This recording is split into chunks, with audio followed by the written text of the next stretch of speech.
Hi friends, it's me Priya Hariprasad. Once again, welcome back. Welcome to the world of economics and welcome to my channel. Hope that you all are fine, safe and happy. ഇന്ന് ഞാൻ ഇവിടെ explain ചെയ്യാൻ പോകുന്നത് theories of business cycle or trade cycle. Theories of business cycle or trade cycle. Business cycle അല്ലെങ്കിൽ trade സൈക്കിളുമായി relate ചെയ്തിട്ടുള്ള theories ആണ് നമ്മൾ explain ചെയ്യാൻ പോകുന്നത്. അപ്പം ഓൾറെഡി ബിസിനസ് സൈക്കിൾ അല്ലെങ്കിൽ ട്രേഡ് സൈക്കിൾ അതിന്റെ ഫേസസ് എല്ലാം ഞാൻ എക്സ്പ്ലെയിൻ ചെയ്തിട്ടുണ്ട്. അപ്പൊ അത് ആദ്യം കണ്ടതിന് ശേഷമാണ് നമ്മൾ ഈ വീഡിയോ കാണേണ്ടത്. മനസ്സിലായോ? അപ്പം അത് ആദ്യം കാണണം. അത് ഒരുപാട് പേര് കണ്ടിട്ട് നല്ലോണം കമന്റ്സ് തന്നിട്ടുള്ള ഒരു വീഡിയോ തന്നെയാണ്. പ്ലേലിസ്റ്റിലുണ്ട്. അതല്ലെങ്കിൽ trade cycle or business cycle by Priya Hariprasad എന്ന് സെർച്ച് ചെയ്ത് ഒന്ന് കാണാം. ഓക്കെ ദെൻ അപ്പം ഈ തിയറീസ് ഓഫ് ബിസിനസ് സൈക്കിൾ വളരെ ഇമ്പോർട്ടന്റ് ആണ്. ഡിഗ്രി ആൻഡ് PG ലെവൽ സ്റ്റുഡൻസിന് ഒരുപാട് പേര് റിക്വസ്റ്റ് ചെയ്തിട്ടുള്ള വീഡിയോ ആണ്. Sorry for the delay. അപ്പം ഒരു 5 തിയറീസ് ആണ് നമ്മളിവിടെ എക്സ്പ്ലെയിൻ ചെയ്യുന്നത്. അപ്പൊ നിങ്ങൾക്ക് ഒരു essay ആയിട്ട് ചോദിക്കുകയാണെങ്കിൽ ഈ 5 തിയറിയും എങ്ങനെ എക്സ്പ്ലെയിൻ ചെയ്യണം ആ ഒരു രീതിയിലാണ് ക്ലാസ്. അപ്പൊ ഓരോ തിയറി ആയിട്ട് ചോദിക്കുകയാണെങ്കിൽ കുറച്ചും കൂടെ എലോബറേറ്റ് ചെയ്ത് എഴുതാനുള്ള ഒരു കുറെ പോയിന്റ്സും ഞാൻ നിങ്ങൾക്ക് പറഞ്ഞുതരാം. Okay then come let's learn together. Let's begin the class. Okay, അപ്പൊ തിയറീസ് ഓഫ് ബിസിനസ് സൈക്കിളിൽ ഞാൻ പറഞ്ഞു 5 തിയറീസ് ഈ ക്ലാസ്സിൽ ഞാൻ എക്സ്പ്ലെയിൻ ചെയ്യുന്നുണ്ട്. അപ്പൊ ഓരോ തിയറി ആയിട്ട് നമുക്ക് എക്സ്പ്ലെയിൻ ചെയ്യാൻ ബുദ്ധിമുട്ടാണ്. അതുകൊണ്ടാണ് ഒരു ക്ലാസ്സിൽ ഞാൻ ചെയ്യുന്നത്. അപ്പൊ നിങ്ങൾക്ക് പഠിക്കാൻ അല്ലെങ്കിൽ അത് ഫോളോ ചെയ്യാൻ ബുദ്ധിമുട്ടുണ്ടെങ്കിൽ ഓരോ ദിവസമായിട്ട് ഓരോ തിയറീസ് നിങ്ങൾ കേട്ടാൽ മതി. ഓക്കെ ദെൻ അപ്പൊ നമുക്ക് ക്ലാസ്സിലേക്ക് പോവാം. തിയറീസ് ഓഫ് ബിസിനസ് സൈക്കിളിൽ 5 തിയറീസ് ഞാൻ പറഞ്ഞു. അതിൽ ആദ്യത്തെയാണ് മോണിറ്ററി തിയറി. ഏറ്റവും ഇമ്പോർട്ടന്റ് ആയിട്ടുള്ള തിയറിയാണ് monetary theory of business cycle കേട്ടോ. മോണിറ്ററി തിയറി, അതേപോലെ തന്നെ ഷുംപീറ്ററുടെ ഇന്നോവേഷൻ തിയറി, കെയ്ൻസിന്റെ തിയറി, അതേപോലെ തന്നെ ഹായ്ക്കിന്റെ ഇൻവെസ്റ്റ്മെന്റ് തിയറി, ഹിക്സിയൻ തിയറി, അങ്ങനെ 5 തിയറീസ് പഠിക്കും. Okay, monetary theory, investment theory, innovation theory, Hicksian theory, അതേപോലെ തന്നെ പിന്നെ ആരായിട്ട് ഞാൻ പറഞ്ഞത് കെയ്ൻസിന്റെ തിയറി. അങ്ങനെ 5 തിയറീസ് നമുക്ക് പഠിക്കണം. അതിലെ മോണിറ്ററി തിയറിയും ഷുംപീറ്ററുടെ ഇന്നോവേഷൻ തിയറിയും കുറച്ചും കൂടെ ഇമ്പോർട്ടന്റ് ആണ്. സാധാരണ അത് സെപ്പറേറ്റ് ആയിട്ട് ചോദിക്കാറുണ്ട് ഷോർട്ട് എസ്സേ ഒക്കെ. ഓക്കെ, അപ്പൊ അതൊന്ന് നോട്ട് ചെയ്ത് വെക്കാം ഈ മോണിറ്ററി തിയറി ഒക്കെ. ഓക്കെ, അപ്പൊ നമുക്ക് ആദ്യത്തെ തിയറിയിലേക്ക് കടക്കാം. ബിസിനസ് സൈക്കിളിന്റെ pure monetary theory. Okay, pure monetary theory of business cycle. Monetary പറഞ്ഞാൽ നമുക്കറിയാം പണപരമായിട്ടുള്ള കാര്യം.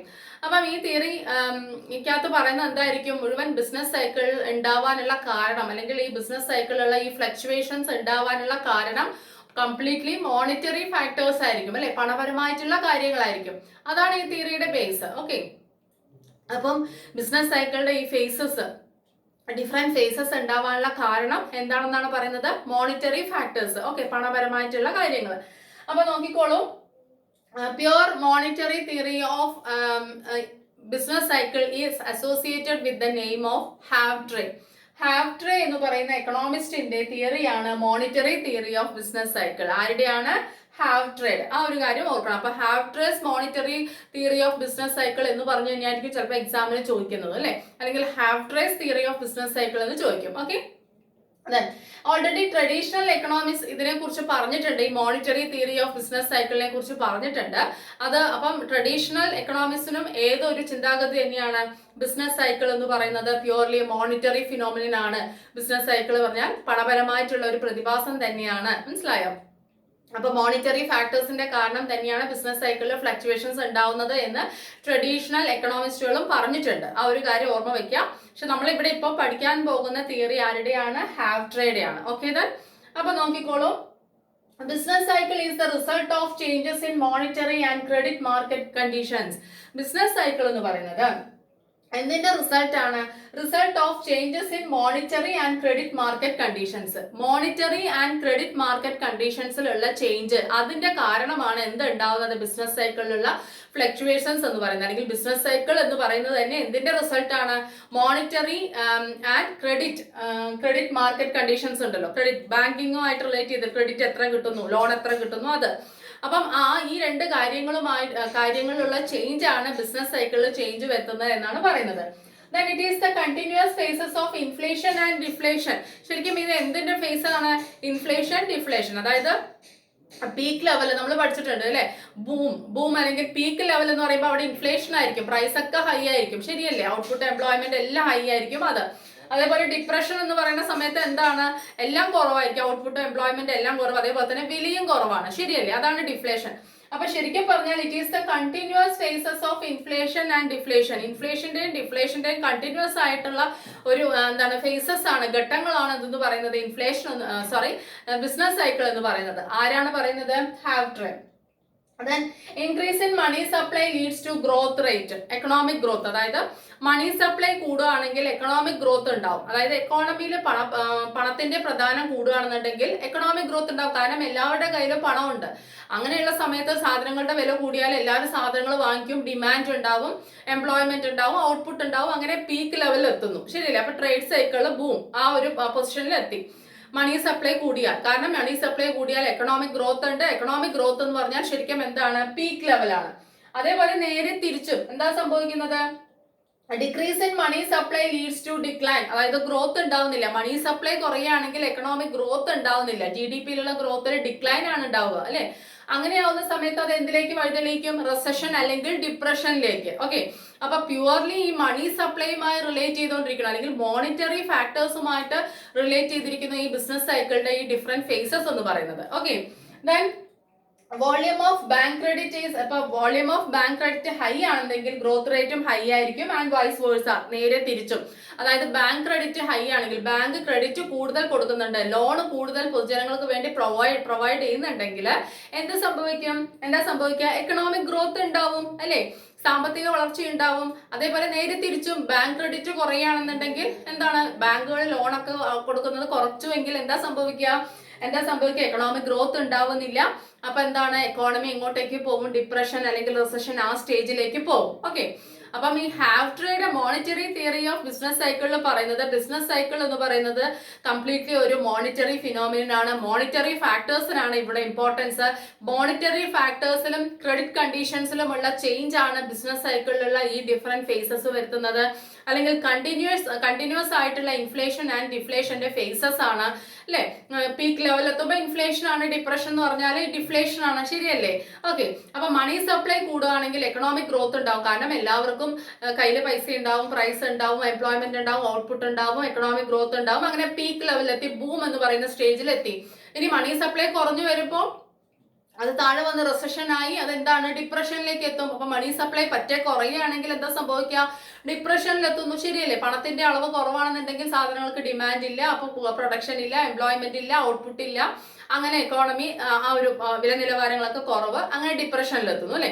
അപ്പൊ ഈ എന്തിൽ നിന്നാണ് സ്റ്റാർട്ട് ചെയ്യുന്നത്? Money supply. ഇനിയിപ്പോ ബാങ്ക്സ് ക്രെഡിറ്റ് കൂടുതൽ പ്രൊവൈഡ് ചെയ്യുകയാണെങ്കിൽ പൊതുജനങ്ങൾക്ക്, ടു ദ പബ്ലിക്, അല്ലെ? പൊതുജനങ്ങൾക്ക് കൂടുതൽ ക്രെഡിറ്റ് പ്രൊവൈഡ് ചെയ്യുകയാണെങ്കിൽ, ലോൺസ് അനുവദിക്കുന്നുണ്ടെങ്കിൽ മണി സപ്ലൈ കൂടും, അങ്ങനെ എക്കണോമിക് ഗ്രോത്ത് ഉണ്ടാവും, അങ്ങനെ പീക്ക് ലെവലെത്തും. നേരെ തിരിച്ചും മണി സപ്ലൈ എന്ന് വെച്ചാൽ ബാങ്ക് ക്രെഡിറ്റ് കുറവാണെങ്കിൽ നമ്മുടെ കൈവശമുള്ള പണത്തിന്റെ അളവ് കുറയുകയും എക്കണോമിക് ഗ്രോത്ത് അറ്റൈൻ ചെയ്യാതെ വരികയും ഡിപ്രഷനിലേക്ക് എത്തുകയും ചെയ്യുന്നു. ഇതാണ് എന്തെന്ന് പറയുന്നത്? Monetary theory of business cycle എന്ന് പറയുന്നത്. ഇതിനെ നിങ്ങൾക്ക് എലോബറേറ്റ് ചെയ്ത് എഴുതാൻ കഴിയുമല്ലോ. ഓക്കെ, ഇനി നമുക്ക് അടുത്ത തിയറിയിലോട്ട് പോകാം. നിങ്ങളൊന്ന് റിപ്പീറ്റ് ചെയ്ത് കേൾക്കണം കേട്ടോ, കാരണം 5 തിയറി എക്സ്പ്ലെയിൻ ചെയ്യേണ്ടതുകൊണ്ടാണ് ഞാൻ കുറച്ച് ഫാസ്റ്റ് ആവുന്നത്. അപ്പൊ നിങ്ങൾക്ക് ഒന്ന് റിപ്പീറ്റ് ചെയ്ത് കേൾക്കാവുന്നതാണ് കേട്ടോ. അപ്പൊ നോക്കിക്കോളൂ, next one, investment theory over monetary theory. അതിന് ശരിക്കും പറഞ്ഞാൽ ഇൻവെസ്റ്റ്മെന്റ് തിയറി എന്നും പറയാം, അതല്ലെങ്കിൽ എന്താണ്? Investment theory over monetary theory എന്നും പറയാം കേട്ടോ. അപ്പൊ ഏതാണ് ക്വസ്റ്റ്യൻ പേപ്പറിൽ വരുന്നത് അതനുസരിച്ച് ആൻസർ ചെയ്യാം. Okay, then associated with Hayek എന്ന് പറയുന്ന എക്കണോമിസ്റ്റുമായി റിലേറ്റ് ചെയ്തിട്ടുള്ള തിയറിയാണ് investment theory of business cycle. Okay, Hayek. Okay, അദ്ദേഹത്തിന്റെ തിയറിയാണ് കേട്ടോ. ഇനി നോക്കിക്കോളൂ, അപ്പൊ ഇൻവെസ്റ്റ്മെന്റ് എന്ന പേര് കേൾക്കുമ്പോൾ തന്നെ അറിയാം ഈ ബിസിനസ് സൈക്കിൾ എന്ന് പറയുന്നത് എന്തിലുള്ള മാറ്റം കൊണ്ടുണ്ടാവുന്ന ഒരു റിസൾട്ട് ആണ് ഇൻവെസ്റ്റ്മെന്റ്. എക്കോണമിയിലെ ബിസിനസ്സിൽ ഉണ്ടാവുന്ന, ബിസിനസ് ഫീൽഡിൽ ഉണ്ടാവുന്ന ഇൻവെസ്റ്റ്മെന്റ്, അതിനകത്ത് എന്തൊക്കെ ചേഞ്ച് വരുന്നോ അതിനനുസരിച്ചിട്ടായിരിക്കും ബിസിനസ് സൈക്കിൾ ഉണ്ടാവുന്നത്. അക്കോർഡിംഗ് ടു ഹാക്ക്, അദ്ദേഹത്തിന്റെ അഭിപ്രായത്തില്, അതായത് ഈ ഇൻവെസ്റ്റ്മെന്റ് റൈസസ്, ഇൻവെസ്റ്റ്മെന്റ് ഒക്കെ കൂടുകയാണെങ്കിൽ, നിക്ഷേപം കൂടുതലാണെങ്കിൽ പുതിയ എന്താ പറയുക, പ്രൊഡക്ഷൻ യൂണിറ്റ്സ് വരും, പ്രൊഡക്ഷൻ കൂടുന്ന സമയത്ത് എംപ്ലോയ്മെന്റ് കൂടും, ഔട്ട്പുട്ട് കൂടും, ഇൻകം കൂടും. ശരിയല്ലേ? പ്രൈസ് ലെവലൊക്കെ അപ്പൊ ഹൈ ആണ്, കാരണം ഡിമാൻഡ് ഉണ്ട്, എല്ലാവരുടെ കയ്യിലും പൈസ ഉണ്ട്, ഡിമാൻഡ് ഉണ്ട്. അപ്പൊ എന്താണ്? പീക്ക് ലെവൽ എത്തുമെന്ന്. ഓക്കെ, ഇനി അതല്ല എക്കോണമിയിൽ ഇൻവെസ്റ്റ്മെന്റ്സ് നടക്കുന്നില്ല, പുതിയതായിട്ടും അല്ലെങ്കിൽ എക്സിസ്റ്റിംഗ് എന്തെങ്കിലും ഇൻവെസ്റ്റ്മെന്റ് നടക്കുന്നില്ല എങ്കിൽ എന്താ സംഭവിക്കുന്നത്? എംപ്ലോയ്മെന്റ് ഇല്ല, ഔട്ട്പുട്ട് ഇല്ല, അല്ലെ? പ്രൊഡക്ഷൻ ഇല്ലല്ലോ, ഇൻവെസ്റ്റ്മെന്റ് ഇല്ലെങ്കിൽ. പ്രൊഡക്ഷൻ ഇല്ല, എംപ്ലോയ്മെന്റ് ഇല്ല, ഔട്ട്പുട്ട് ഇല്ല, ഇൻകം ഇല്ല. അങ്ങനെ എക്കോണമി എവിടെ എത്തുന്ന പറയുന്നത്? ഡിപ്രഷനിൽ. അപ്പൊ ഇവിടെ ഇൻവെസ്റ്റ്മെന്റിൽ ഊന്നിയിട്ടാണ് ആര് പറയുന്നത്? ഹാക്ക് പറയുന്നത് കേട്ടോ. മനസ്സിലായല്ലോ?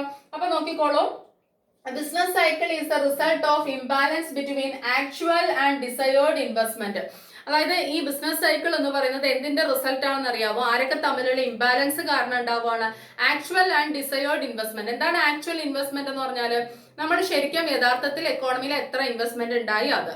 ഡിസയേർഡ് എന്ന് പറഞ്ഞാൽ എത്ര ഉണ്ടാവണമെന്ന് നമ്മൾ പ്രതീക്ഷിക്കില്ല, എത്ര വേണമെന്ന് നമ്മൾ പ്രതീക്ഷിക്കും അല്ലെ? ആ പ്രതീക്ഷിക്കുന്നതാണ് ഡിസയേർഡ് ഇൻവെസ്റ്റ്മെന്റ് എന്ന് പറയുന്നത്. പക്ഷെ പ്രതീക്ഷിക്കുന്നതായിരിക്കില്ല ആക്ച്വൽ. കൂടാം, ചിലപ്പോൾ എന്ത് ചെയ്യാം, കുറയാം. അപ്പൊ ഈ ആക്ച്വൽ ഇൻവെസ്റ്റ്മെന്റും ഡിസയേർഡ് ഇൻവെസ്റ്റ്മെന്റും തമ്മിലുള്ള ഡിഫറൻസ്, ആ ഡിഫറൻസിലൂടെ അതിന്റെ റിസൾട്ട് ആണ് എന്താണ് ബിസിനസ് സൈക്കിൾ എന്നാണ് ഹാക്ക് പറയുന്നത്. മനസ്സിലായല്ലോ? ഇനി ഇക്വിലിബ്രിയം എന്ന് പറയുന്നത് എക്കോണമിയിൽ അല്ലെങ്കിൽ ഇക്വിലിബ്രിയം അറ്റൈൻ ചെയ്യുന്നത് എപ്പോഴാണ്? സേവിങ്സ് ആക്ച്വൽ ഇൻവെസ്റ്റ്മെന്റിന് ഈക്വൽ ആകുമ്പോഴാണ് ഇക്വിലിബ്രിയം അറ്റൈൻ ചെയ്യുന്നത് എന്നും അദ്ദേഹം പറയുന്നുണ്ട്. സേവിങ്സ് ഇൻവെസ്റ്റ്മെന്റിന് ഈക്വൽ ആവുമെന്നാണ് നമ്മൾ പറയുക അല്ലെ, കെയ്ൻസ് ഒക്കെ. പക്ഷെ നമ്മളിവിടെ പറയുന്നത് എന്താണ്? സേവിങ്സ് ആക്ച്വൽ ഇൻവെസ്റ്റ്മെന്റിന് ഈക്വൽ ആണ്. ആക്ച്വൽ എന്ന് എടുത്തു പറയുന്നുണ്ട്. അതായത് യഥാർത്ഥത്തിൽ എത്ര ഇൻവെസ്റ്റ്മെന്റ് ഉണ്ടായോ ആ ഇൻവെസ്റ്റ്മെന്റിന് ഈക്വൽ ആയിരിക്കണം സേവിങ് എന്ന് പറയുന്നത്. ഓക്കെ, അപ്പം അങ്ങനെയാണ് എക്കോണമി ഇക്വിലിബ്രിയത്തിൽ എത്തുന്നത് എന്നാണ് പറയുന്നത്.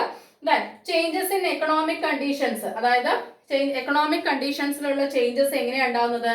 Changes in money supply and investment saving relations. അതായത് ഈ മണി സപ്ലൈയിലും അതേപോലെ തന്നെ investment saving relations, investment and saving അത് ഒരുമിച്ച് പറയാണ് കേട്ടോ.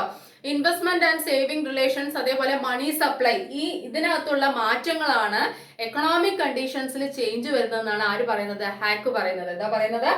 നോക്കൂ, changes in economic conditions, economic കണ്ടീഷൻസിലുള്ള ചേഞ്ച് എന്തൊക്കെ കാരണമാണ്? ചേഞ്ചസ് ഇൻ മണി സപ്ലൈ, ഒന്ന് മണി സപ്ലൈയിലുള്ള ചേഞ്ച്. രണ്ട് ഇൻവെസ്റ്റ്മെന്റ് സേവിങ് റിലേഷൻസ്, ഇൻവെസ്റ്റ്മെന്റും സേവിങ്ങും തമ്മിലുള്ള റിലേഷൻ എന്ന് വെച്ചാൽ അത് എപ്പോഴും അവർ രണ്ടുപേരും ഈക്വൽ ആവുന്നുണ്ടോ ഇല്ലയോ ആ റിലേഷൻ. അപ്പൊ ഈ ഇൻവെസ്റ്റ്മെന്റ് സേവിങ് റിലേഷനെ ഒരു കാര്യമായിട്ടാണ് പറഞ്ഞിരിക്കുന്നത് കേട്ടോ. ദെൻ പിന്നെന്താണ്? Money supply. അപ്പം ഇൻവെസ്റ്റ്മെന്റ് സേവിങ് റിലേഷൻസും മണി സപ്ലൈയും ഈ രണ്ട് കാര്യങ്ങളിൽ ചേഞ്ച് വരുമ്പോൾ എക്കണോമിക് കണ്ടീഷൻസിൽ ചേഞ്ച് വരുന്നു. എന്ന് വെച്ചാൽ എന്താണ്? ഇൻവെസ്റ്റ്മെന്റും മണി സപ്ലൈ എല്ലാം കൂടുമ്പോൾ പീക്ക് ലെവലിൽ എത്തുകയും അല്ലെ, അതായത് എംപ്ലോയ്മെന്റും ഔട്ട്പുട്ടും ഒക്കെ ഹൈ ലെവലിൽ എത്തി പീക്കിലെത്തും, ബൂമിൽ എത്തുകയും. ഇനി അതല്ല ഇൻവെസ്റ്റ്മെന്റും മണി സപ്ലൈ ഒക്കെ കുറവാണെന്നുണ്ടെങ്കിൽ എന്താ ചെയ്യുന്നത്? ഡിപ്രഷനിൽ എത്തുകയും ചെയ്യുന്നു എന്നാണ് ആര് പറയുന്നത്? ഹാക്ക് പറയുന്നത്. അപ്പൊ ആ ഇൻവെസ്റ്റ്മെന്റിന് ഊന്നൽ കൊടുക്കുന്നു, അതിന്റെ കൂടെ മണി സപ്ലൈയുടെ കാര്യം അദ്ദേഹം പറഞ്ഞിട്ടുണ്ട് കേട്ടോ. Then increase in investment leads to increase in profit.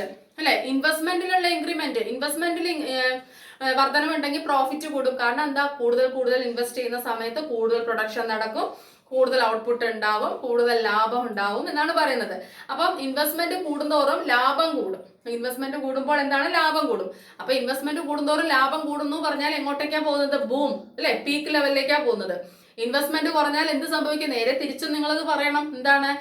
Decrease in investment leads to decrease in profit അല്ലെ. ഇൻവെസ്റ്റ്മെന്റ് കുറഞ്ഞാൽ പ്രോഫിറ്റ് കുറയുന്നു. അപ്പൊ എവിടെ എത്തുന്നു? ഡിപ്രഷനിൽ എത്തുന്നു. പ്രോഫിറ്റ് കുറയാ പറഞ്ഞാൽ എന്താ അർത്ഥം? ഇൻവെസ്റ്റ്മെന്റ് കുറയുമ്പോൾ പ്രൊഡക്ഷൻ ഇല്ല, എംപ്ലോയ്മെന്റ് ഇല്ല, ഔട്ട്പുട്ട് ഇല്ല, ഇൻകം ഇല്ല. അങ്ങനെ എവിടെ എത്തുന്നു? ഡിപ്രഷനിൽ എത്തുന്നു. മനസ്സിലാവണ്ടല്ലോ?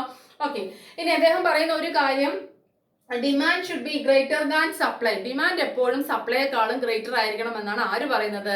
ഹാക്ക് പറയുന്നത്. പീക്ക് ലെവൽ എത്തണമെങ്കിൽ. മനസ്സിലായോ?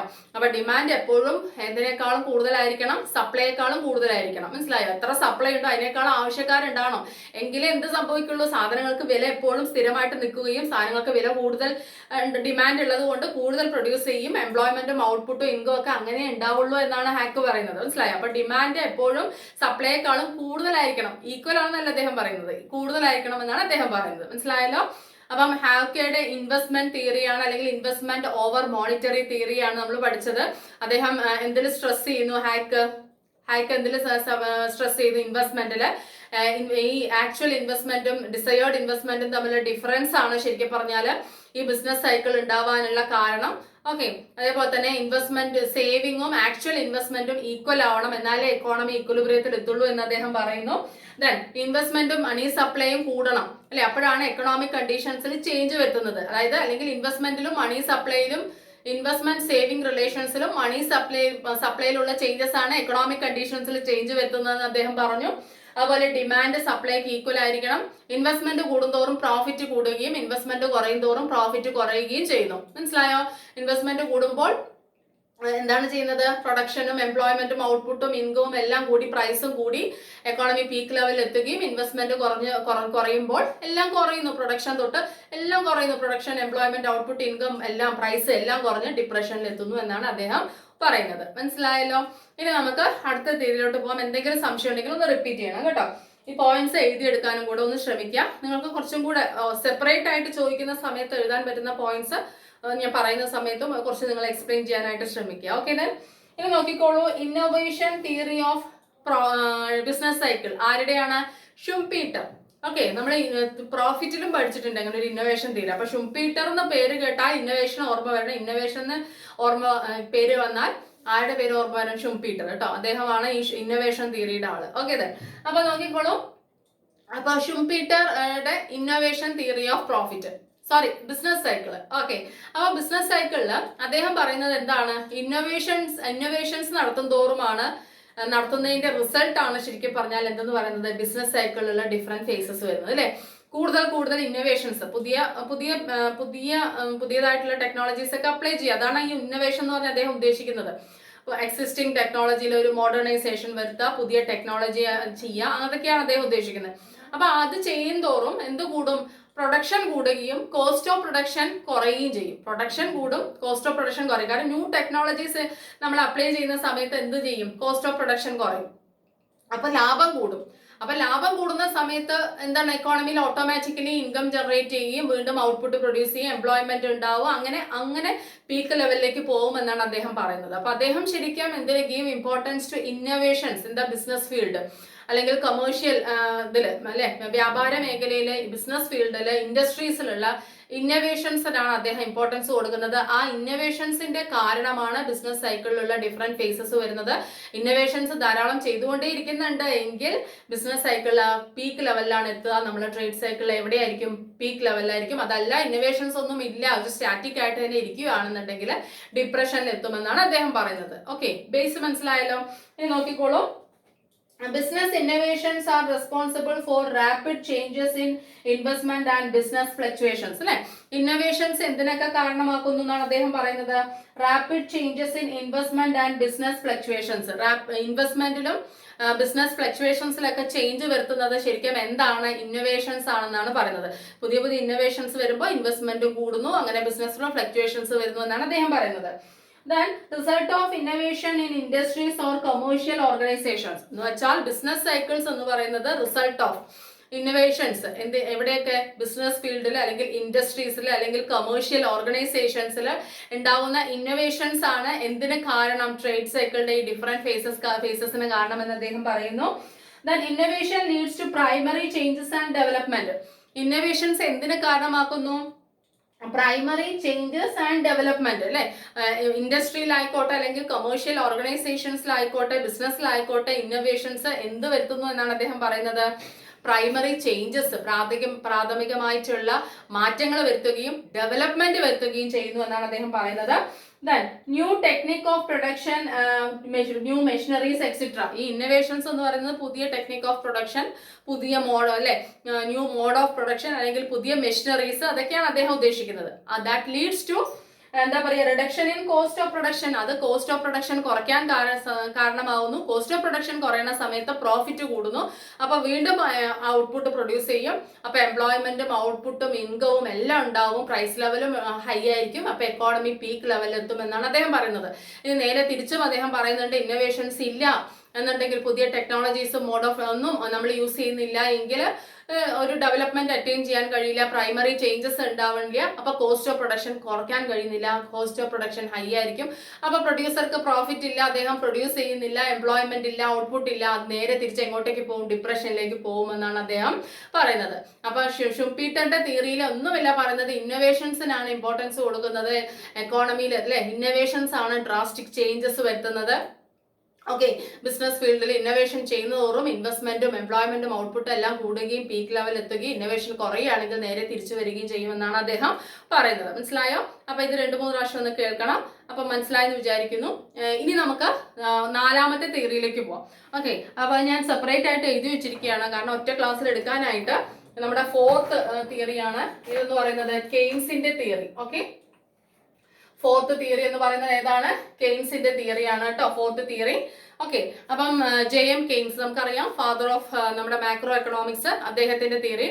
അദ്ദേഹം ഇവിടെ ഇമ്പോർട്ടൻസ് കൊടുക്കുന്നത് ഡിമാൻഡിനാണ് കേട്ടോ. ടോട്ടൽ ഡിമാൻഡിന് ഇമ്പോർട്ടൻസ് കൊടുക്കുന്നുണ്ട്. അത് കഴിഞ്ഞിട്ട് ബാക്കിയുള്ള ഫാക്ടേഴ്സും വരുന്നുണ്ട്, ഇൻവെസ്റ്റ്മെന്റ് അങ്ങനെയുള്ള കാര്യങ്ങളും വരുന്നുണ്ട്, ബിസിനസ് സൈക്കിളിന്റെ കാരണം. ഓക്കെ, അപ്പൊ നോക്കിക്കോളൂ. അപ്പോൾ ഡെവലപ്ഡ് ബൈ കെയ്ൻസ് തിയറി എന്ന് പറയുന്നത് theories of business cycle important theory തന്നെയാണ്. ഡെവലപ്പ് ചെയ്തത് JM കെയ്ൻസ് ആണ്. നമുക്കറിയാം ആഫ്റ്റർ 1930s, അതായത് ഈ 1930s ഡിപ്രഷന് ശേഷം എമർജ് ചെയ്തിട്ട് വന്നിട്ടുള്ള തിയറിയാണ്. കാരണം ആ ഡിപ്രഷൻ ആണല്ലോ നമ്മളെ പഠിപ്പിച്ചത് അല്ലേ. അപ്പൊ കെയ്ൻസിന്റെ എക്കണോമിക്സ് തന്നെ എമർജ് ചെയ്തത് അങ്ങനെയാണല്ലോ, മാക്രോ എക്കണോമിക്സ് തന്നെ. ഓക്കെ, അപ്പൊ 1930s അതിന് ശേഷം ഉണ്ടായിട്ടുള്ള ഒരു തിയറി തന്നെയാണ് തിയറീസ് ഓഫ് ബിസിനസ് സൈക്കിളിൽ കെയ്ൻസിന്റെ theory. Then total demand helps in the determination of various economic factors like income, employment and output. നോക്കൂ, ഇൻകം, എംപ്ലോയ്മെന്റ് ആൻഡ് ഔട്ട്പുട്ട്, അങ്ങനെ മെയിൻ ആയിട്ടുള്ള എക്കണോമിക് ഫാക്ടേഴ്സ് ഉണ്ടല്ലോ, ഇതിനെല്ലാം ഡിറ്റർമിൻ ചെയ്യുന്നത് അല്ലെങ്കിൽ ഇതിനെല്ലാം ചേഞ്ച് വരുത്തുന്ന ഒരു കാര്യമാണ് ടോട്ടൽ ഡിമാൻഡ് എന്ന് വെച്ചാൽ. അദ്ദേഹം പറയുന്നത് എന്താണെന്ന് വെച്ചാൽ ടോട്ടൽ ഡിമാൻഡ് ഹൈ ആണെങ്കിൽ എന്തെല്ലാം ഉണ്ടാവും, ഇൻകവും എംപ്ലോയ്മെന്റും ഔട്ട്പുട്ടും എല്ലാം ഉണ്ടാവും എന്നാണ് പറയുന്നത്. അപ്പൊ he starts with total demand, അല്ലെങ്കിൽ he gives more importance to total demand rather than other factors. മറ്റുള്ള ഫാക്ടേഴ്സിനേക്കാളും അദ്ദേഹം കുറച്ച് ഊന്നൽ എന്തിനു കൊടുക്കുന്നു, ടോട്ടൽ ഡിമാൻഡിന്. എന്ന് വെച്ചാൽ അദ്ദേഹം പറയുന്നത് ടോട്ടൽ ഡിമാൻഡ് ഹൈ ആണെന്നുണ്ടെങ്കിൽ അല്ലെ, മൊത്തത്തിൽ എല്ലാ പ്രോഡക്റ്റിനും ഡിമാൻഡ് ഹൈ ആണെന്നുണ്ടെങ്കിൽ എന്തൊക്കെ ഉണ്ടായിക്കോളും, ഓട്ടോമാറ്റിക്കലി ഇൻകവും എംപ്ലോയ്മെന്റും ഔട്ട്പുട്ടും ഒക്കെ ഉണ്ടാവും. എന്ന് വെച്ചാൽ ഡിമാൻഡ് ഹൈ ആണെങ്കിൽ ഔട്ട്പുട്ട് കൂടുതൽ പ്രൊഡ്യൂസ് ചെയ്യും, ഔട്ട്പുട്ട് കൂടുതൽ പ്രൊഡ്യൂസ് ചെയ്യുകയാണെങ്കിൽ എംപ്ലോയ്മെന്റ് ഓപ്പർച്യൂണിറ്റീസ് ഉണ്ടാവും. അതുണ്ടെങ്കിൽ പിന്നെ എല്ലാവർക്കും ഇൻകം ഉണ്ട്, ഇൻകം ഉണ്ടെങ്കിൽ പ്രൈസ് ലെവലും ഹൈ ആയിരിക്കും, മനസ്സിലായോ? അങ്ങനെ പീക്ക് ലെവലിലെത്തും. ഇനി അതല്ല ടോട്ടൽ ഡിമാൻഡ് കുറയുകയാണെങ്കിൽ നേരെ തിരിച്ചാ സംഭവിക്കുന്നതാണ് അദ്ദേഹം പറയുന്നത്. എന്താണ്, ഡിമാൻഡ് കുറഞ്ഞാൽ പ്രൊഡക്ഷൻ ഇല്ല, ഔട്ട്പുട്ട് ഇല്ല, അപ്പോൾ എംപ്ലോയ്മെന്റ് ഓപ്പർച്യൂണിറ്റീസ് ഇല്ല, ഇൻകം ഇല്ല, പ്രൈസ് ഇല്ല, ഡിപ്രഷനിലെത്തി. ഓക്കെ, അപ്പൊ അദ്ദേഹം സ്റ്റാർട്ട് ചെയ്യുന്നത് ടോട്ടൽ ഡിമാൻഡിൽ നിന്നും. ടോട്ടൽ ഡിമാൻഡ് എന്ന് പറഞ്ഞാൽ അദ്ദേഹം ഉദ്ദേശിക്കുന്നത് demand for consumer goods and capital goods. രണ്ട് ഗുഡ്സിന്റെ കാര്യമാണ് അദ്ദേഹം പറയുന്നത്. കൺസ്യൂമർ ഗുഡ്സ് പറഞ്ഞാൽ നമ്മുടെ ഡെയിലി സാധനങ്ങൾ വാങ്ങിക്കുന്നത്. ക്യാപിറ്റൽ ഗുഡ്സ് പറഞ്ഞാൽ മെഷീനറീസ്, അത് ബിസിനസ് പർപ്പസിന് വേണ്ടിയിട്ടുള്ള മെഷീനറീസും ഇൻവെസ്റ്റ്മെന്റും എല്ലാം ക്യാപിറ്റൽ ഗുഡ്സ് ആണ്. അപ്പൊ ഇതെല്ലാം ഈ രണ്ട് ഗുഡ്സിന്റെയും ഡിമാൻഡാണ് അദ്ദേഹം പറയുന്നത്. ഈ രണ്ട് ഗുഡ്സിനും ഡിമാൻഡ് ഹൈ ആണെങ്കിൽ എക്കോണമിയിൽ വേറൊരു പ്രശ്നം ഉണ്ടാവില്ലെന്ന് അദ്ദേഹം പറയുന്നത്. ഓട്ടോമാറ്റിക്കലി എന്താണ്, ഇൻകവും എംപ്ലോയ്മെന്റും ഔട്ട്പുട്ടും പ്രൈസും എല്ലാം ഉണ്ടായിക്കോളും, ബിസിനസ് സൈക്കിളിൽ ബൂം എന്ന് പറയുന്ന പൊസിഷനിലായിരിക്കും ഇരിക്കുന്നത് എന്നാണ് അദ്ദേഹം പറയുന്നത്. ശരിയല്ലേ? ഓക്കെ, തന്നെ. അപ്പൊ ടോട്ടൽ ഡിമാൻഡ് എന്ന് പറഞ്ഞാൽ എന്തൊക്കെ കൂടിയതാണ്, demand for consumer goods and capital goods. The next one, high investment and expenditure on products and services. അപ്പം അദ്ദേഹം പറയുന്നത് leads to high production, high employment, high income. അതായത് ഹൈ ഇൻവെസ്റ്റ്മെന്റ്. അടുത്ത അദ്ദേഹം പറയുന്നത് ഇൻവെസ്റ്റ്മെന്റ് എന്തില്, high investment expenditure on products and services. പ്രോഡക്ട്സിലും goods and services, സാധനങ്ങളിലും സേവനങ്ങളിലും കൂടുതൽ ഇൻവെസ്റ്റ്മെന്റ് ചെയ്യുകയാണെങ്കിൽ പ്രൊഡക്ഷൻ കൂടുകയും ഹൈ എംപ്ലോയ്മെന്റ് ഉണ്ടാവുകയും ഇൻകം ഉണ്ടാവുകയും പീക്ക് ലെവലിൽ എത്തുകയും ചെയ്യുന്നു. നേരത്തെ പറഞ്ഞ കാര്യം തന്നെയാണ്. അപ്പൊ ഇൻവെസ്റ്റ്മെന്റ് ഹൈ ആണെങ്കിൽ പ്രോഡക്ട്സിലും സർവീസിലും അല്ലെ, സാധനങ്ങളിലും സേവനങ്ങളിലുമുള്ള ഇൻവെസ്റ്റ്മെന്റ് ഹൈ ആണെങ്കിൽ എന്താണ്, പ്രൊഡക്ഷൻ ഹൈ ആയിരിക്കും, എംപ്ലോയ്മെന്റ് ഹൈ ആയിരിക്കും, ഇൻകം ഹൈ ആയിരിക്കും, പ്രൈസ് ലെവൽ ഉണ്ടാവും ഹൈ ആയിരിക്കും, പീക്ക് ലെവൽ എത്തും. ഇനി അതല്ല, നേരെ തിരിച്ചും അദ്ദേഹം പറയുന്നുണ്ട് ഇൻവെസ്റ്റ്മെന്റ് എക്സ്പെൻഡിച്ചർ എന്ന് പറയുന്നത് വളരെ കുറവാണ്. ഇൻവെസ്റ്റ്മെന്റും എക്സ്പെൻഡിച്ചറും രണ്ടും വേറെ ആയിട്ട് അദ്ദേഹം പറയുന്നു കേട്ടോ. അത് കുറവാണെന്നുണ്ടെങ്കിൽ, ഈ പ്രോഡക്ട്സിലും സർവീസിലും കൂടുതൽ ഇൻവെസ്റ്റ്മെന്റും എക്സ്പെൻഡിച്ചറും ചെലവൊന്നും ആരും ചെയ്യുന്നില്ല എങ്കിൽ എന്ത് സംഭവിക്കും, പ്രൊഡക്ഷൻ കുറയും, എംപ്ലോയ്മെന്റ് കുറയും, ഇൻകം കുറയും, പ്രൈസ് കുറയും, ഡിപ്രഷനിലെത്തും. മനസ്സിലായല്ലോ?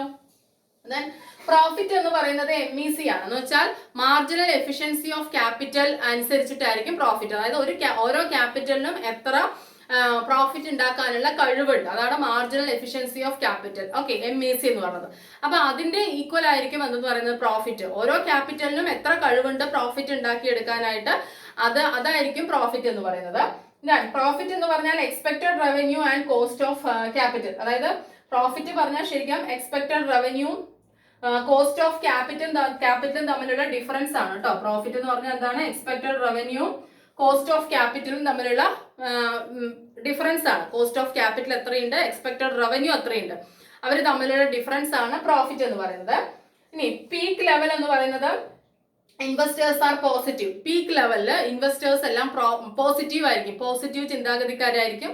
അപ്പൊ വീണ്ടും വീണ്ടും ഇൻവെസ്റ്റ് ചെയ്യുകയും വീണ്ടും വീണ്ടും അത് പീക്ക് ലെവലിൽ തന്നെ പോവുകയും ചെയ്യും.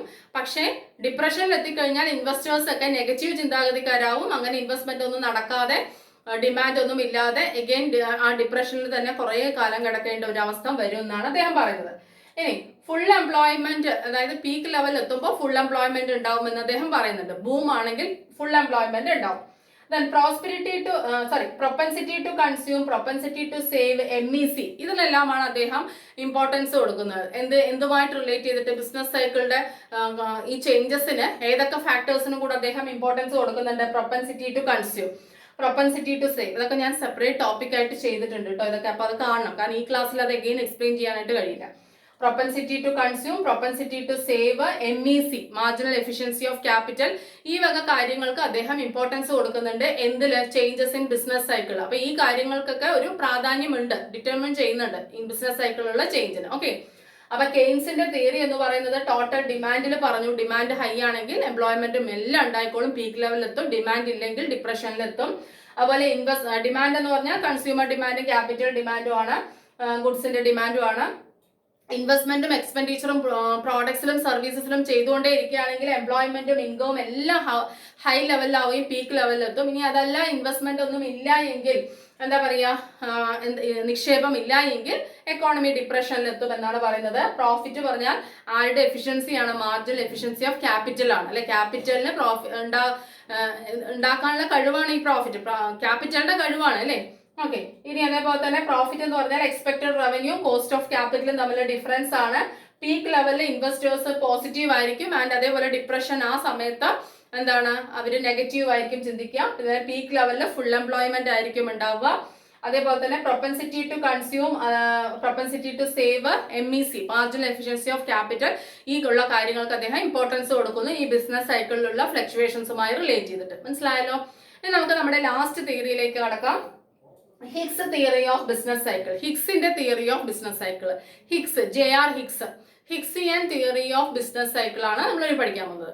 അദ്ദേഹം ഊന്നൽ കൊടുക്കുന്നത് ആക്സിലറേറ്ററിനും മൾട്ടിപ്ലയറും, ആക്സിലറേറ്റർ എഫക്റ്റും മൾട്ടിപ്ലയർ എഫക്റ്റും എക്കോണമിയിൽ. ഈ ആക്സിലറേറ്ററും മൾട്ടിപ്ലയറും രണ്ട് തിയറീസ് ആയിട്ട് ഞാൻ എക്സ്പ്ലെയിൻ ചെയ്തിട്ടുണ്ട്. അത് നിങ്ങൾ കാണണം. ഡിഗ്രി ആൻഡ് PG ലെവൽ സ്റ്റുഡൻസിന് മാക്രോ എക്കണോമിക്സ് എന്ന് പറയുന്ന ടെക്സ്റ്റ് നമുക്ക് ഫോളോ ചെയ്യണമെങ്കിൽ അത് പഠിച്ചിരിക്കണം കേട്ടോ. അപ്പൊ പ്ലേലിസ്റ്റിനകത്തുണ്ട്, അതല്ലെങ്കിൽ പ്രിയ ഹരിപ്രസാദിന്റെ ബൈ പ്രിയ ഹരിപ്രസാദ് എന്ന് പറഞ്ഞ് സെർച്ച് ചെയ്ത് കാണാം. ഓക്കെ, അപ്പൊ നോക്കിക്കോളൂ.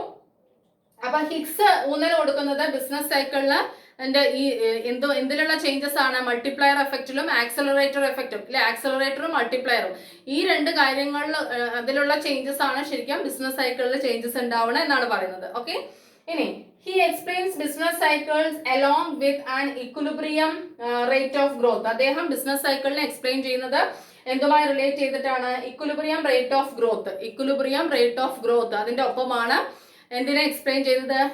ബിസിനസ് സൈക്കിളിനെ എക്സ്പ്ലെയിൻ ചെയ്തത്. Okay, he explains business cycles along with an equilibrium rate of growth. The magnitude of multiplier and autonomous investment together determine the equilibrium path of income. Equilibrium path of income-നെ determine ചെയ്യുന്നത് the magnitude of multiplier and autonomous investment ആണ്. മൾട്ടിപ്ലയറും autonomous ഇൻവെസ്റ്റ്മെന്റും അത് രണ്ടുമാണ് equilibrium path of ഇൻകത്തിനെ determine ചെയ്യുന്നത്. ഇനി അദ്ദേഹത്തിന്റെ theory based on Higsian theory of business cycle is based on multiplier and accelerator. Multiplier and accelerator. എന്താ multiplier? നമുക്ക് അറിയാം അല്ലെ. ഇൻവെസ്റ്റ്മെന്റിലുള്ള ചേഞ്ച് ഇൻകത്തിൽ എത്ര ചേഞ്ച് വരുത്തുന്നു. അപ്പൊ ഇൻവെസ്റ്റ്മെന്റിലുള്ള ചേഞ്ച് ഇൻകത്തിൽ കൂടുതൽ ചേഞ്ച് വരുത്തുകയാണെങ്കിൽ പീക്ക് ലെവൽ എത്തുകയും, ഇൻവെസ്റ്റ്മെന്റിലുള്ള ചേഞ്ച് ഇൻകത്തിൽ കുറവ് ചേഞ്ച് വരുത്തുന്നുണ്ടെങ്കിൽ ഡിപ്രഷനിൽ എത്തുമെന്നാണ് അദ്ദേഹം പറയുന്നത്. മനസ്സിലായോ? ഓക്കെ, അപ്പൊ based on multiplier and accelerator. Then അതേപോലെ തന്നെ MPC എന്ന് പറയുന്ന MPC and capital output ratio are the representative of the real world.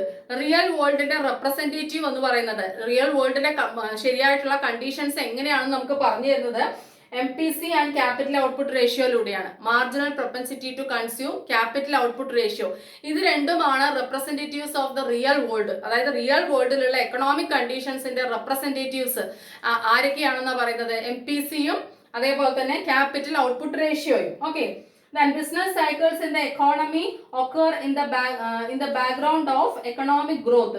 അതായത് എക്കണോമിക് ഗ്രോത്തിന്റെ ബാക്ക്ഗ്രൗണ്ട് അതിലാണ് എന്തുണ്ടാവുന്നത്? Business cycle. അപ്പൊ ബിസിനസ് സൈക്കിളിലുള്ള ഡിഫറൻസ് ഫേസസ് ഒക്കർ ചെയ്യുന്നത് എന്തിന്റെ ബാക്ക്ഗ്രൗണ്ടിലാണ്? എക്കണോമിക് ഗ്രോത്ത് എന്ന് വെച്ചാൽ എത്രത്തോളം എക്കണോമിക് ഗ്രോത്ത് ഉണ്ട് അത്രത്തോളം ബിസിനസ് സൈക്കിളിൽ പീക്ക് ലെവൽ എത്തുകയും എക്കണോമിക് ഗ്രോത്ത് കുറവാണെങ്കിൽ താഴോട്ട് വരികയും ചെയ്തു. അതാണ് പറയുന്നത്. Okay, then growth of income and output. Economic growth എന്ന് പറഞ്ഞാൽ growth of income and output. എത്രത്തോളം ഇൻകവും ഔട്ട്പുട്ടിലും ഗ്രോത്ത് ഉണ്ടോ അത്രത്തോളം എക്കോണമിയിൽ പീക്ക് ലെവലാണോ അല്ലെങ്കിൽ ഡിപ്രഷൻ ആണോ എന്ന് നമുക്ക് മനസ്സിലാവും. ഓക്കെ, അപ്പം ഇനി ഡയഗ്രാം കൂടി ഉണ്ട്. അതിന് മുമ്പ് ഞാൻ ഈ തിയറി ഒന്നും കൂടെ പറഞ്ഞുതരാം. അപ്പൊ business cycle along with an equilibrium rate of growth അതിനൊപ്പമാണ് അദ്ദേഹം ബിസിനസ് സൈക്കിൾ എക്സ്പ്ലെയിൻ ചെയ്യുന്നത്. Hicks that the magnitude of multiplier and autonomous investment together determine the equilibrium path of income. Equilibrium path of income determine ചെയ്യുന്നത് മൾട്ടിപ്ലയറും അതേപോലെ തന്നെ autonomous ഇൻവെസ്റ്റ്മെന്റുമാണ്. അദ്ദേഹത്തിന്റെ theory based on multiplier and accelerator ആണ്. Business സൈക്കിളിന്റെ theory Hicksian theory based എന്തിനെ base ചെയ്തുകൊണ്ടിരിക്കുന്നു? മൾട്ടിപ്ലയറും ആക്സിലറേറ്ററും. അതേപോലെ തന്നെ MPCയും ക്യാപിറ്റൽ ഔട്ട്പുട്ട് റേഷ്യോമാണ് representatives of the real world. Real വേൾഡിലെ എക്കണോമിക് കണ്ടീഷൻസിന്റെ റെപ്രസെന്റേറ്റീവ്സ് ആണ് MPCയും ക്യാപിറ്റൽ ഔട്ട്പുട്ട് റേഷ്യോയും. ബിസിനസ് സൈക്കിളിൽ എക്കോണമിയിലുള്ള ബിസിനസ് സൈക്കിള് എന്തിന്റെ ബാക്ക്ഗ്രൗണ്ടിലാണ് ഉണ്ടാവുന്നത്? എക്കണോമിക് ഗ്രോത്തിന്റെ എന്ന് വെച്ചാൽ ഇൻകത്തിലും ഔട്ട്പുട്ടിലുള്ള ഗ്രോത്ത്, അതിന്റെ ബാക്ക്ഗ്രൗണ്ട് എന്ന് വെച്ചാൽ അതിന്റെ കാരണം കൊണ്ടാണ് ഈ ബിസിനസ് സൈക്കിളിലെ ഡിഫറെന്റ് ഫേസസ് ഉണ്ടാവുന്നത്. ഇൻകത്തിലും ഔട്ട്പുട്ടിലും ഗ്രോത്ത് ഉണ്ട്, അതായത് എക്കണോമിക് ഗ്രോത്ത് ഉണ്ട് എങ്കിൽ പീക്ക് ലെവലും, ഇൻകത്തിലും ഔട്ട്പുട്ടിലും ഗ്രോത്ത് ഇല്ല, അതായത് എക്കണോമിക് ഗ്രോത്ത് കുറവാണ്, ഗ്രോത്ത് റേറ്റ് താഴോട്ടാണ് വരുന്നത് എങ്കിൽ ഡിപ്രഷനിലേക്കും വരുമെന്നാണ് അദ്ദേഹം പറയുന്നത്. ഇനി നോക്കിക്കോൾ, അദ്ദേഹത്തിന്റെ ഡയഗ്രാം ആണ്. ഇവിടെ ഇൻവെസ്റ്റ്മെന്റ് ഇൻകം മൾട്ടിപ്ലയർ ആണല്ലോ, ഇൻവെസ്റ്റ്മെന്റും ഇൻകവും തമ്മിലുള്ള റേഷ്യോ. ഇൻവെസ്റ്റ്മെന്റും ഇൻകവും ഇവിടെ ടൈമും ആണ് കൊടുത്തിരിക്കുന്നത് കേട്ടോ. അപ്പൊ ഇവിടെ നോക്കിക്കോളൂ, ഇൻവെസ്റ്റ്മെന്റ് കൂടുന്നുണ്ടെങ്കിൽ, ഇൻവെസ്റ്റ്മെന്റും ഇൻകവും കൂടുന്നുണ്ടെങ്കിൽ പീക്ക് ലെവലിലും, ഇനി ഏതെങ്കിലും സ്റ്റേജിൽ ഇൻവെസ്റ്റ്മെന്റിലും ഇൻകം താഴോട്ട് വരുന്നുണ്ടെങ്കിൽ അതിന്റെ ഒപ്പം എന്തും താഴോട്ട് വരുന്നു? ഡിപ്രഷനില്. വീണ്ടും ഇൻവെസ്റ്റ്മെന്റും ഇൻകം കൂടുന്നുണ്ടെങ്കിൽ, അപ്പൊ മൊത്തം എന്തിലൂടെയാണ് പോകുന്നത്? ഇൻവെസ്റ്റ്മെന്റിലും ഇൻകത്തിലുള്ള ചേഞ്ച്, അതിലൂടെയാണ് ബിസിനസ് സൈക്കിൾ പോകുന്നത്. എന്ന് വെച്ചാൽ മൾട്ടിപ്ലയർ ആക്സിലറേറ്റർ, ഈ രണ്ട് എഫക്റ്റിലൂടെയാണ് പോകുന്നത്. അല്ലെങ്കിൽ ബാക്ക്ഗ്രൗണ്ട് എക്കണോമിക് ഗ്രോത്ത് എന്ന് വെച്ചാൽ ഔട്ട്പുട്ടും ഇൻകവും, ഇതിന്റെ ഒപ്പമാണ് എന്ത് പോകുന്നത്? ബിസിനസ് സൈക്കിളിന്റെ ഓരോ ഫേസസും പോകുന്നത് എന്നാണ് ആര് പറയുന്നത്? ഹിഗ്സ് പറയുന്നത്. അതാണ് ഹിഗ്സിയൻ തിയറി ഓഫ് ബിസിനസ് സൈക്കിൾ എന്ന് പറയുന്നത്. ഓക്കെ, അപ്പൊ 5 തിയറിയും എക്സ്പ്ലെയിൻ ചെയ്തിട്ടുണ്ട് ഞാൻ. അപ്പൊ നിങ്ങൾക്ക് മനസ്സിലായിട്ടുണ്ടാവും വിചാരിക്കുന്നു. അപ്പൊ ഒരു ദിവസം കൊണ്ട് നിങ്ങൾക്ക് പഠിക്കാൻ കഴിഞ്ഞില്ലെങ്കിൽ നിങ്ങൾ അതായത് ഓരോ ദിവസമായിട്ടോ അല്ലെങ്കിൽ 2 ദിവസമായിട്ടോ നിങ്ങൾക്ക് ആവശ്യമുള്ളപ്പോൾ മാത്രം അത് ഓൺ ചെയ്ത് കേൾക്കാനായിട്ട് ശ്രമിക്കുക. പോയിന്റ്സ് എഴുതിയെടുക്കുക. ഒരു എസ്സേക്ക് ചോദിക്കുകയാണെങ്കിൽ നല്ലൊരു എസ്സേ ആയിട്ട് എഴുതാനുള്ള എല്ലാ പോയിന്റ്സും ഞാൻ ഉൾപ്പെടുത്തിയിട്ടുണ്ട്. സെപ്പറേറ്റ് ടോപ്പിക് ആയിട്ട് ചോദിക്കുമ്പോൾ എഴുതാനായിട്ട് നിങ്ങൾ കുറച്ചും കൂടെ എക്സ്പ്ലെയിൻ ചെയ്യേണ്ടി വരും. കയ്യിലുള്ള മെറ്റീരിയൽസിലോ അല്ലെങ്കിൽ നിങ്ങൾക്ക് ഓൺ ആയിട്ട് കുറച്ച് എക്സ്പ്ലെയിൻ ചെയ്യാൻ പറ്റുമല്ലോ, അത് നിങ്ങളൊന്ന് എക്സ്പ്ലെയിൻ ചെയ്യേണ്ടി വരും സെപ്പറേറ്റ് ആയിട്ട് ഓരോ തിയറി ചോദിക്കുകയാണെങ്കിൽ. ഓക്കെ, അപ്പം വീണ്ടും അടുത്ത വീഡിയോയിലൂടെ കാണാം. അപ്പൊ ഞാൻ കണ്ടിന്യൂസ് ആയിട്ട് ആണ് എടുത്തിരിക്കുന്നത്. എന്തെങ്കിലും ഇത് പ്രോബ്ലംസ് ഉണ്ടെങ്കിൽ റെക്ടിഫൈ ചെയ്യാൻ ശ്രമിക്കുക. മാക്സിമം നിങ്ങളുടെ എല്ലാ ഫ്രണ്ട്സിനും വേണ്ടി ഈ വീഡിയോ ഒന്ന് ഷെയർ ചെയ്യാനും ശ്രമിക്കുക. Support and subscribe my channel. Thank you, thanks a lot, take care.